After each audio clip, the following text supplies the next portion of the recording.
بسم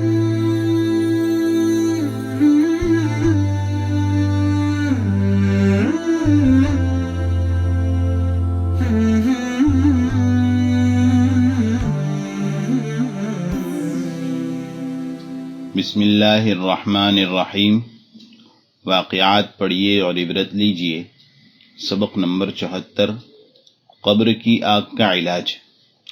بعض علماء سے یہ واقعہ جو بڑا عجیب ہے سنا گیا کہ حضرت شاہ عبدالعزیز محدث دہلوی رحمۃ اللہ علیہ کے دور میں ایک شخص مسافر کہیں جا رہا تھا۔ راستے میں کسی شخص کو موت کے عالم میں دیکھا اور مرنے کے بعد اس کے کفن دفن میں شریک رہا اور خود قبر میں اتر کر اس کو قبر میں رکھا۔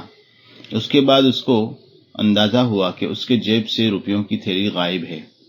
خیال ہوا کہ شاید دفن کے وقت قبر میں گر گئی ہوگی، اس لیے قبر کو کھودنے کا ارادہ کیا اور کھودنا شروع کیا تو دیکھتا کیا ہے کہ قبر آگ کے شعلے بھڑکا رہی ہے اور اس آگ کا اس کے ہاتھ پر بھی اثر ہوا، جس کی وجہ سے اس کے ہاتھ میں بے انتہا جلن پیدا ہو گئی جو برداشت کے قابل نہ تھی۔ اس نے اس کا علاج بھی کرایا مگر تمام ڈاکٹر عاجز آ گئے، کسی کا علاج فائدہ مند نہ ہوا۔ ایک زمانہ اسی بے قراری و بے چینی و پریشانی میں گزر گیا۔ کسی نے اس کو مشورہ دیا کہ تم دہلی جاؤ، وہاں اس زمانے کے سب سے بڑے عالم و بزرگ حضرت مولانا شاہ عبدالعزیز محدث دہلوی رحمۃ اللہ علیہ ہیں، ان سے دعا کراؤ۔ وہ شخص اس مشورے پر دہلی حضرت کی خدمت میں گیا اور سارا واقعہ سنایا۔ اس پر حضرت شاہ عبدالعزیز محدث دہلوی رحمۃ اللہ علیہ نے فرمایا کہ قبر میں جس آگ سے تیرا ہاتھ جلا ہے وہ دنیا کی آگ نہیں بلکہ آخرت کی اور جہنم کی آگ ہے۔ جہنم کی آگ کا علاج دنیا کی دوائیاں اور دنیا کے حکیم و ڈاکٹر نہیں کر سکتے۔ اس آگ کا علاج صرف ایک ہے، وہی کہ اللہ سے اپنے گناہ پر استغفار کر اور اس کے سامنے خوب گڑ گڑا کر رو اور آنکھوں سے جو آنسو نکلے وہ اپنے اس جلے ہوئے ہاتھ پر لگا، کیونکہ حدیث میں ہے کہ جہنم کی آگ خدا کے خوف سے رونے سے بجھ سکتی ہے۔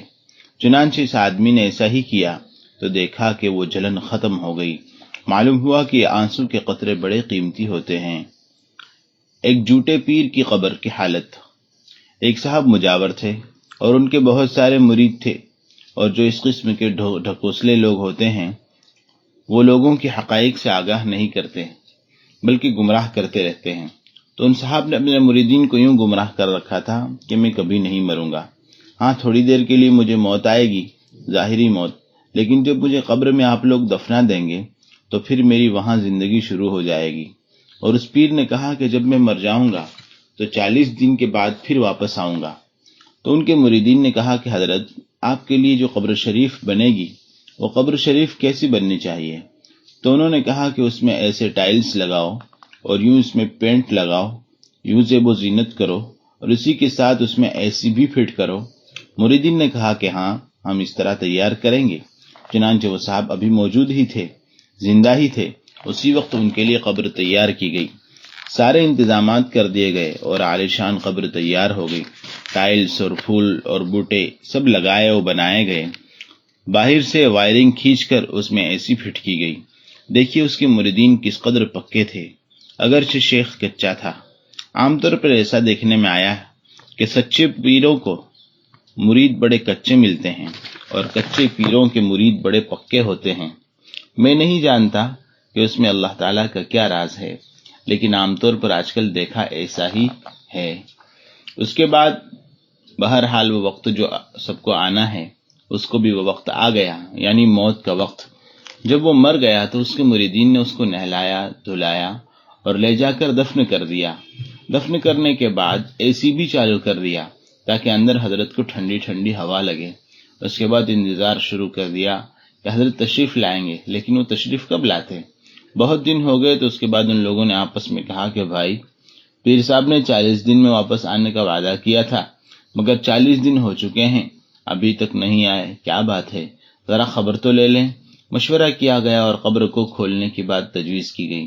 پیر صاحب کی وہ قبر ایسی بنائی گئی تھی کہ وہ قبر کے اوپر ایک دروازہ بنایا گیا تھا تاکہ آسانی سے کھولا جا سکے، گویا کہ گھر ہی بنا دیا تھا۔ اب جب اس کو کھولا تو عجیب و غریب تماشا نظر آیا، عذاب کی کیفیت نظر آئی اور جو ایسی انہوں نے فٹ کی تھی اور جو کچھ ٹائلز وغیرہ لگائے تھے اس کا تو اس میں نام و نشان بھی نہیں تھا. وہاں تو کچھ اور ہی کیفیت اور حالت تھی. بس جناب عبرت ہوتی ہے.